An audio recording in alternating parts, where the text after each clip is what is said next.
మహాభారతంలో సన్నివేశం ఉంటుంది. యుద్ధం అయిపోయింది, పాండవులు గెలుస్తారు. ధర్మరాజుని శ్రీకృష్ణుడు చెప్తాడు, పోయి భీష్మాచార్యుడి దగ్గర విద్య నేర్చుకో, భీష్మాచార్యుడు వంటి వ్యక్తి చనిపోతే ఇంక రాజనీతి చెప్పేవాడు లేడని.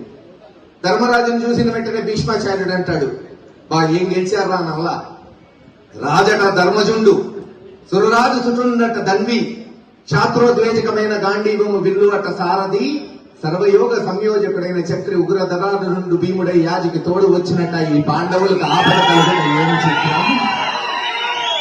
ఊహించండి, యావత్ భరతఖండానికి రారాజు ధర్మరాజు.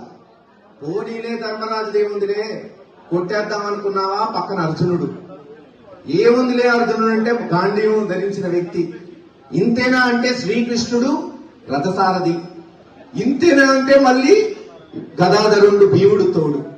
కానీ ఇంతమంది ఉన్నా ఆ ముందు రోజే అశ్వత్థామ వచ్చి ఉప పాండవులు చంపాడు.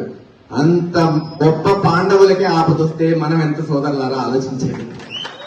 మరి ఇన్ని పథకాలు చేపట్టిన జగన్మోహన్ రెడ్డి గారు ఓడిపోయాడంటే కాలం, కష్టం కాలం ఇతరు అతిక్రమ అన్నట్టు కాలాన్ని ఎవ్వరు అతిక్రమించలేరు. ఏమో ఒక్కొక్కసారి కొన్నిసార్లు మంచే జరిగిందేమో.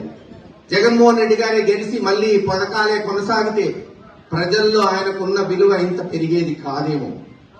బహుశా ముఖ్యమంత్రిగా ఉండకన్నా ఈ రోజు ఓడిపోయిన తర్వాత ఆయన విలువ 10 రెట్లు పెరిగింది ఆంధ్ర రాష్ట్రంలో.